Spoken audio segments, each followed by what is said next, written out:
What's up guys, it's Ella. Welcome to my channel, whether you are new here or not. Today I am going to be talking about my best books of 2022. I have been gone for a few months. I think the last time I posted a video was in November, and it's because I got really caught up in the fact that I wasn't using my own camera to film videos. I was using my mom's camera because my mom's a professional photographer, and at school obviously I don't have access to my mom's camera, so I was like, I can't film here, I can't make videos here because the quality wouldn't be what my other videos are. And then I realized that's silly. I still have like the content that I want to make. I still read the books, I still want to talk about the books. Does it really matter if I'm filming on my mom's camera or my iPhone? Maybe it does. But to me, I think the biggest, like one of my New Year's resolutions is to kind of just post and like, you know, not worry so much about the quality and the camera that I'm using, because I still want to talk about books, and that was the point of making this channel in the first place. And I really enjoy making videos, so why not just keep making videos even if I can't use the camera that I want to be using? Does that make sense? Yeah, so that was kind of why, and I am going to try to make videos again because I like it. I like to make them, and if that just means that I sit down and I talk to my phone instead of a camera, we're gonna be fine with that. I'm gonna be fine with that. Are you gonna be fine with that? I don't know. That being said, I was going to make this video a like whole year wrap up, like best books, worst books, and most anticipated books, because I feel like I'm a little bit behind. It's like already middle of January, but I was just looking at, I just filmed the best books part and talked for a really long time, and I don't want this video to be like an hour long, so I guess I will be splitting them up. Okay, that's fine. So if I say anything like, you'll hear about this in a different part of the video, you won't. That video will be coming later. So just you sit tight and wait for that. Anyway, thank you so much for watching this video, and let's get into the actual favorite books of 2022 part now that we got the housekeeping out of the way. I know we're halfway through January at this point, but like, bear with me. I still wanted to do this video, and this is the first kind of time that I've gotten around to doing it. So if it bothers you that it's the middle of January, deeply sorry. Okay, so I read 61 books in 2022. My goal for 2023 is 70 books. I think I'll be able to get that up, without much of an issue. However, I didn't think it was like the best reading year in terms of the quality of books that I read. I didn't find that many books that I loved. I feel like in 2020 and 2021, I found so many new favorites, and I was just reading like favorite after favorite after favorite. And this year, it definitely was not that. But that's okay, because the ones that I did find that I enjoyed hold a very special place in my heart. So let's start with my favorite books of 2022. Okay, so the first favorite book is actually a new favorite author. That's Devney Perry. I have read, since I've been gone, since I haven't posted in 2 months, I have read so many Devney Perry books. Since August, I have read all of her Eden's books, which is my like favorite on this list. So Indigo Ridge, Juniper Hill, and Garnet Flats.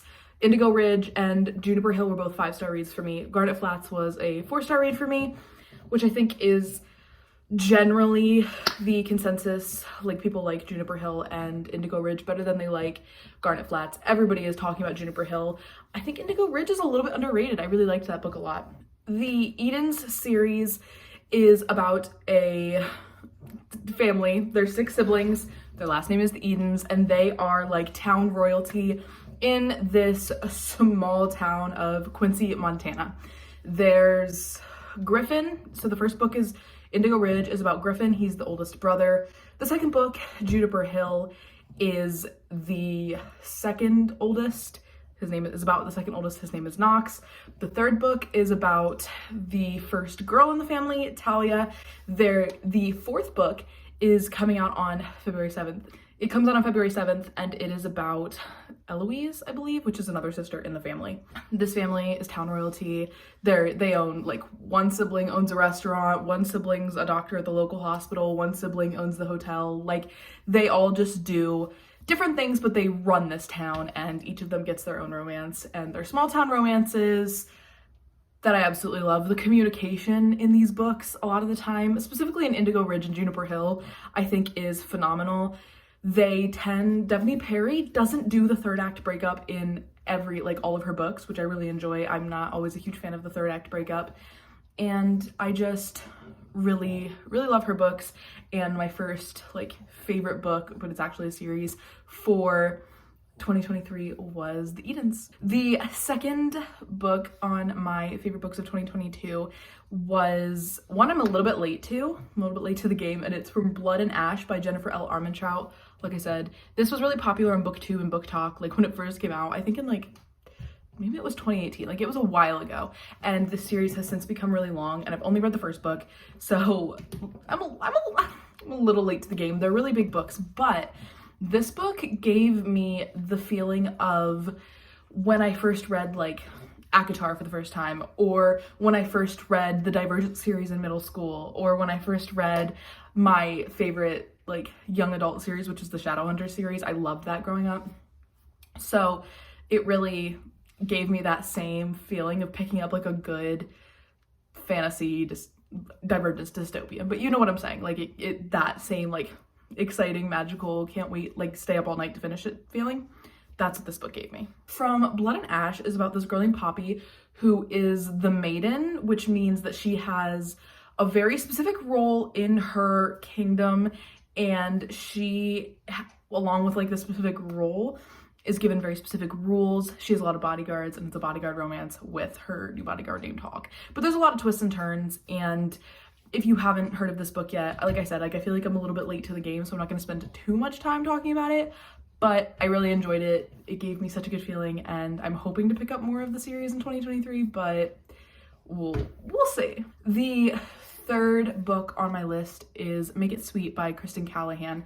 This book is about an actress who was on a Game of Thrones type show, and her character gets killed off suddenly, and she goes to mope and lick her wounds at this estate of her grandmother's friend's estate in California, and it's gorgeous. And also living on the estate is the owner's grandson, so it's the romance between the owner's grandson, who is an ex-hockey player who's also living on the estate because something happened and now he can't play hockey anymore, and this actress who was killed off. And so they're both kind of in this place in their life where they're not happy with how things are going for them at the moment, and it's grumpy sunshine, but he bakes, which is why it's called Make It Sweet. And it's such a fantastic book. I really, really enjoyed it. It was my first Kristen Callahan ever, and I did read other Kristen Callahan books throughout the rest of the year, but none of them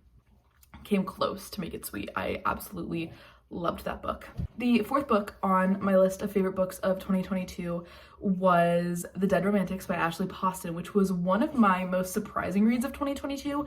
I picked it up because first of all, the cover was really intriguing to me. It's very bright and colorful and pretty, and I really enjoyed it. But I also picked it up because I was in the mood for something I'd been reading a lot of just mainstream, same kind of romance, and I saw that this one had a ghost in it, and so I thought that was kind of fun.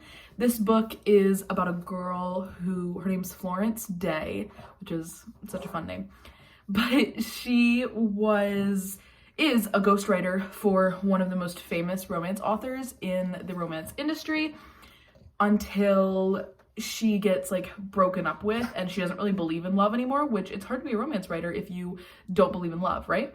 So she goes to her publisher, who is a new publisher because her old publisher recently died. So she goes to her new publisher and is like, hey, I don't want to ghostwrite a romance right now. I don't believe in love. How am I supposed to write about love if I don't believe in it? And he said, well, too bad, because you are gonna have to ghostwrite this book. It's in your contract, you have to do it. And so they have that interaction. They don't get off to the best start. Then she gets a call that her dad dies. She has to go to her hometown that she's been avoiding for her entire life, like since she graduated high school. And she goes to her hometown to bury her father, who her father owns a funeral home. And then on the day that she's burying her father, there's a knock at the door of the funeral home. She opens the door and it's her editor, who is a ghost. So she sees ghosts. It's wild, but it's also very much not. Like, it's a very sweet, normal, paranormal. It's a very sweet, normal romance, and I was really worried that there wouldn't be a way that the ending could satisfy me, and it did. So I think this was Ashley Poston's debut novel, and again, we'll talk about it when we get to my most anticipated books of 2023, but I can't wait to read more from her in the future. All right, the next book on my favorites of the year was Weather Girl by Rachel Lynn Solomon. In the book Weather Girl, there's this woman named Ari who is, you guessed it, a meteorologist at this channel in Seattle, and she works under her meteorology hero, because don't we all have a meteorology hero? She works under her meteorology hero called Torrance Hale, that's a fun name for a meteorologist. Anyway, she works for her, and there's this guy, Russell, who works for Torrance's ex-husband. Russell works for Torrance's ex-husband, and they all work at the same news channel. So because they all work at the same news channel, the fact that Torrance and her ex-husband, whose name I can't remember right now, but the fact that they are recently divorced and it was an ugly divorce makes the atmosphere at Ari and Russell's workplace uncomfortable for everyone. As a result, Ari and Russell are like, our workplace would be much more enjoyable if these two weren't fighting all the time. So they kind of team up to get their bosses back together, and in doing so, they spark a romance and they fall in love, and I really, really loved it. I've read Rachel Lynn Solomon's other books throughout the year too. I read like The X Talk, and I read it has a pink cover. It's about it's like a Groundhog Day book. I can't remember what it's called, but I read those two. Those were both fine, but Weather Girl was a 5-star read for me, and Ari has depression, so there's good mental health representation, and Russell's a plus-size hero, which I feel like we don't get very often. So I really enjoyed that book. And then we saved my best two for last, because these are two of my 3 favorite books of all time. Like I said, there weren't many books that I really enjoyed throughout the year, but the ones that I did enjoy will stick with me forever and are my favorites of all time. So anyway, Love in Other Words by Christina Lauren. If you haven't heard of this book, you must be new here, or to books in general, which is great. Welcome. But Love in Other Words by Christina Lauren. This book is one of my favorite romances of all time. My favorite romance of all time, Speech Read by Emily Henry. I talk about it all the time. But this is probably my second favorite romance of all time. It is about these two people. They were childhood friends, so it's a childhood friends to strangers to lovers situation. Macy and Elliot were childhood friends. They lived, Macy's vacation home was next to Elliot's house growing up, and she would spend every summer there, and they would go on all these adventures. They both loved to read. They just spent every day together over the summer for so many years, until one year something goes wrong and they don't speak. And they don't speak for 10 years, and then the book picks up with them seeing each other for the first time in 10 years, just kind of randomly in a coffee shop one day, and it goes from there. They're kind of it is dual timeline, so it goes 10 summers ago, 9 summers ago, 8 summers ago to present day when the book is being written. So I really enjoyed that book. It's forever one of my favorites. But so good. And then my third favorite romance of all time, All Roads Lead Here by Mariana Zapata, which is one that I do talk about very, very frequently on my channel, because I feel like of all Mariana Zapata's books, this one should definitely be talked about more. I love Mariana Zapata books in general, but this one takes the cake. This one's my absolute favorite. This book is about Aurora, who was in a really long-term relationship, 10 plus year relationship that ends really terribly, and she's really disrespected, and to go recover from that breakup, she goes to her hometown where she grew up as a child until her mother went missing. Her mom was a hiker and went on a hike one day and just never came back. And it makes it sound like there's a mystery aspect to it. There's not. It's not like that. She just, hikers, that sometimes happens. Like, hiking can be really dangerous, especially if you don't tell people where you're going, like her mother failed to do.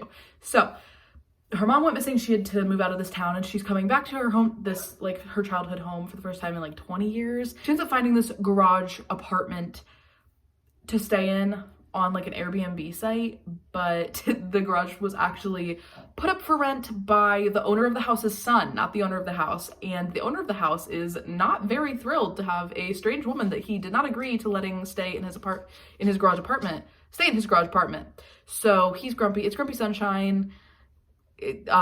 Forced proximity, age gap a little bit. I love Tobias Rhodes with my whole heart. I love that man. And this book is one of my absolute favorites of the year, like I keep saying. Thank you guys so much for watching my favorite books of 2022.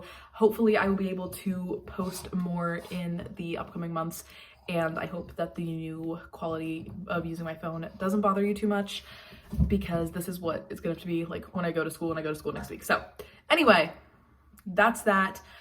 I will see you when I see you. So that's really all I have to say. Okay, bye guys.